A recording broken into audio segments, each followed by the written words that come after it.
नमस्कार दोस्तों, स्वागत है आपका ज्ञान भक्ति चैनल में। आज के वीडियो में हम आपको बताएंगे कि वृंदावन का नाम वृंदावन कैसे पड़ा था। दोस्तों, भगवान श्री कृष्ण की नगरी वृंदावन, जहाँ एक वृंदा नाम की स्त्री भगवान श्री कृष्ण और राधा की सेवा किया करती थी, जिसका विवाह जलंधर के साथ हुआ था।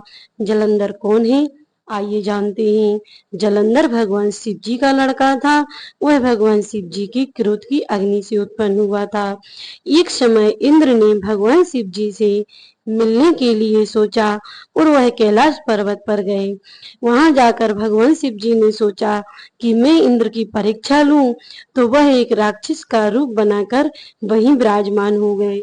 जब इंद्र ने देखा कि भगवान शिव जी के पास राक्षस बैठा हुआ है, तो इंद्र को अत्यंत क्रोध आया और वह उनको मारने लगे।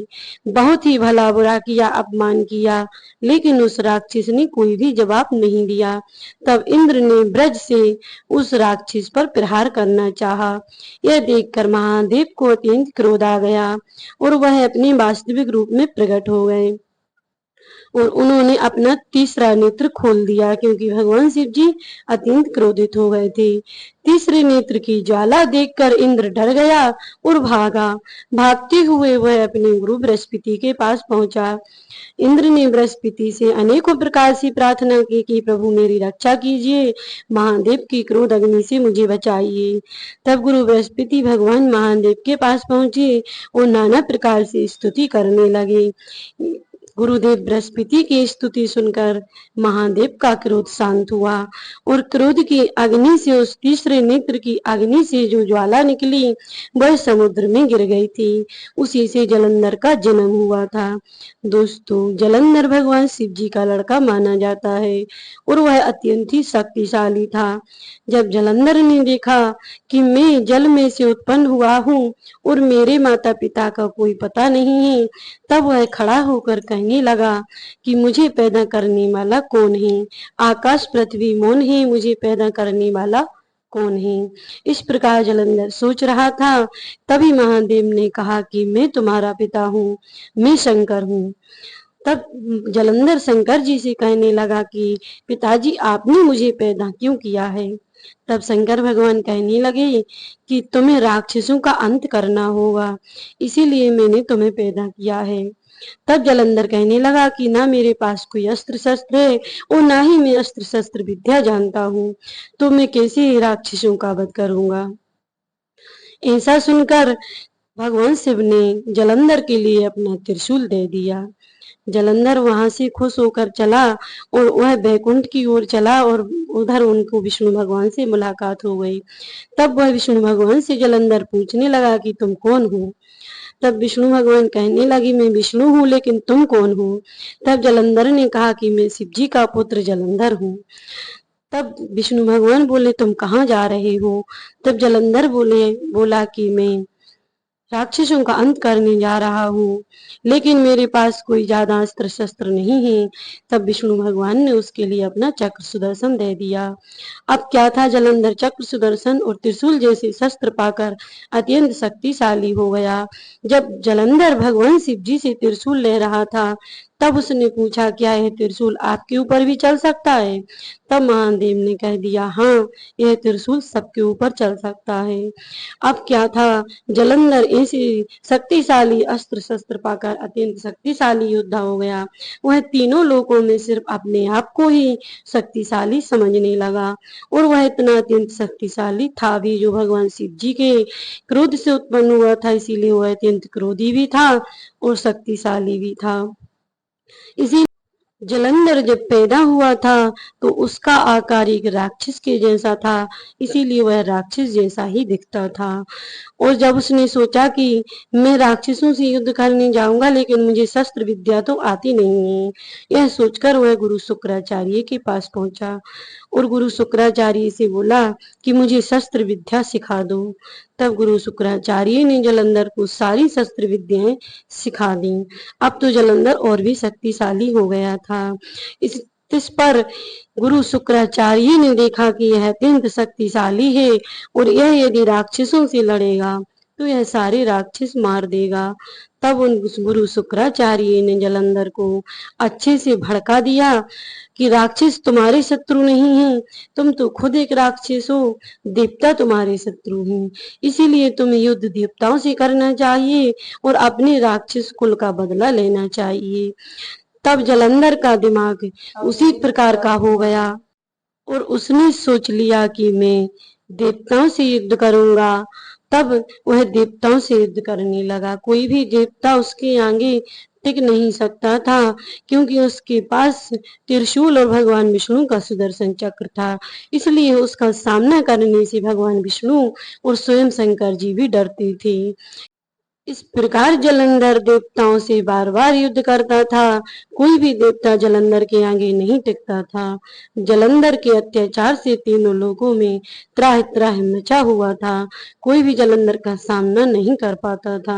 वह अत्यंत शक्तिशाली था। एक तो भगवान शिव का पुत्र था, दूसरे भगवान शिव का त्रिशूल और चक्र सुदर्शन उसके हाथ में था। इसीलिए वह तीनों लोगों में किसी से नहीं डरता था। एक बार वह सारे देवताओं से युद्ध करते करते वह थक गया और वह विश्राम करने के लिए वृंदा के वन में चला गया, जो वृंदावन में रहती थी और जहाँ पर सिर्फ स्त्रियां रहती थी। पुरुष का वहां जाना मना था। यह वृंदा का हुक्म था कि कोई भी पुरुष उसके बाग में नहीं आएगा। इस प्रकार वह जब वहां पर आराम कर रहा था तो वृंदा की जो दास दासियां थी उन्होंने उसको गिरफ्तार कर लिया। और जब यह सूचना वृंदा को मिली तो वृंदा उस राक्षस को देखने आई। उसने सोचा देखे तो कहाँ का राक्षस आया है। जब वृंदा ने जलंधर को देखा तो वह उस पर मोहित हो गई। जलंधर भले ही एक राक्षस का रूप था, लेकिन वह अत्यंत सुंदर था। तब वृंदा ने उसको मन ही मन अपना पति मान लिया और वृंदा बोली कि मैं आपसे विवाह करना चाहती हूँ। इस पर जलंधर कहने लगा कि मैं अभी आपसे विवाह नहीं कर सकता, क्योंकि मेरा और देवताओं में युद्ध हो रहा है, तो मैं किसी भी वक्त मारा जा सकता हूँ। इसीलिए मैं आपसे विवाह अभी नहीं कर सकता। हाँ, कुछ समय पश्चात मैं आपसे विवाह कर लूंगा। इस पर वृंदा कहने लगी कि मैं तो तुम्हें अपना पति मान चुकी हूँ और तुम्हें मेरे साथ विवाह करना ही होगा। और जब तुम मेरे साथ विवाह कर लोगे तो तीनों लोगों में कोई भी तुम्हें मार नहीं सकता। यह मेरा वचन है। जब वृंदा ने ऐसा कहा जलंधर से तो वह अत्यंत प्रसन्न हो गया और उसने वृंदा से शादी करने को हाँ कर दी, क्योंकि वृंदा अत्यंत सुंदर थी और पतिव्रता स्त्री थी। जब वृंदा से शादी जलंधर की हो गई तो जलंधर वृंदा का पतिव्रत धर्म पाकर और भी शक्तिशाली हो गया। अब तो तीनों लोकों में उसे कोई भी विजय प्राप्त नहीं कर सकता था और इस प्रकार उसने देवताओं पर चढ़ाई करके स्वर्ग का सिंहासन भी हासिल कर लिया और सारे देवता गुफाओं कंदराओं में छिप गए।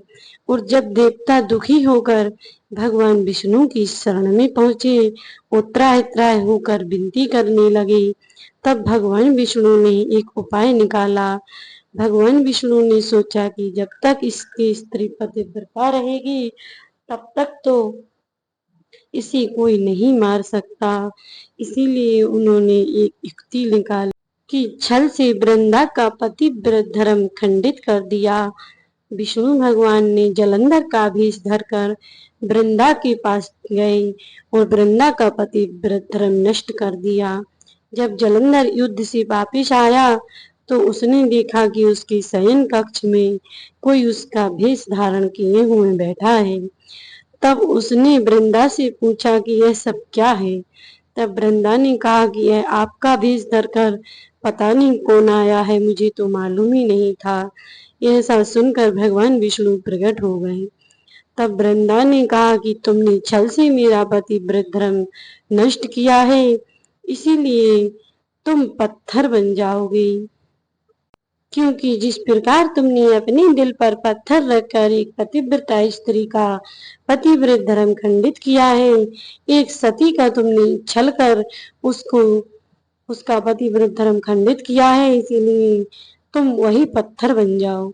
जब ऐसा श्राप अपने पति को सुनकर लक्ष्मी जी ने देखा तो वह वृंदा को भी श्राप दे दिया उन्होंने कि तुमने मेरे पति को श्राप दिया है तो तुम भी वन की लकड़ी बन जाओगी। जब लक्ष्मी जी श्राप देने लगी तब विष्णु भगवान ने उन्हें मना किया, लेकिन लक्ष्मी जी ने किसी की नहीं मानी। तब भगवान विष्णु वृंदा को वचन दिया कि तुम एक सती और पतिव्रता स्त्री हो, इस पुण्य के कारण तुम पूजनीय हो और तुम जिस लकड़ी के भेष में बनोगी वह तुलसी कहलाओगी और तुलसी के रूप में तुम मुझे सदा परम प्रिय रहोगी। इसीलिए तुलसी पूजनीय मानी जाती है और वही वृंदा का रूप तुलसी का अवतार है। और जब भगवान विष्णु ने वृंदा से ऐसे वरदान दिया तो वृंदा का भी क्रोध शांत हुआ और उसने भी कहा कि भगवान विष्णु से कि तुम शालिग्राम के रूप में पूजे जाओगी। और भगवान विष्णु शालिग्राम के रूप में पूजे जाने लगी और वृंदा तुलसी के रूप में, और तुलसी का और भगवान विष्णु का विवाह हो गया। इसीलिए तभी से यह परंपरा मनाई जाती है कि शालिग्राम और तुलसी का विवाह करवा दिया जाता है, जो देव उठनी एकादशी पर यह पर्व मनाया जाता है।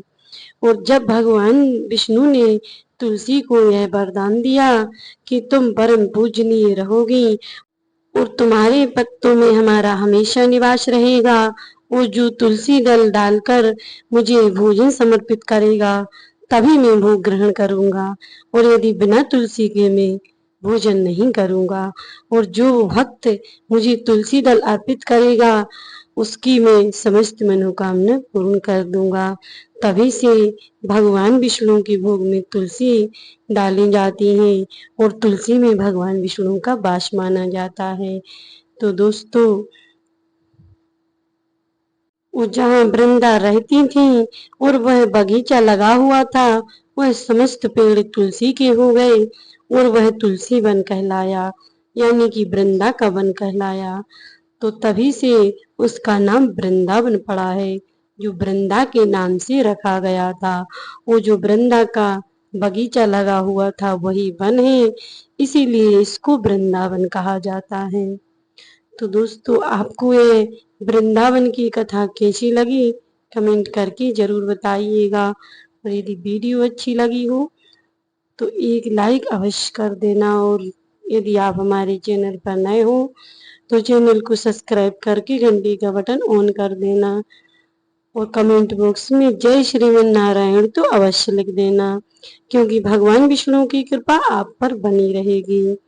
तो मिलते हैं नेक्स्ट वीडियो में, तब तक के लिए जय श्री कृष्ण, राधे राधे, जय श्रीमन नारायण।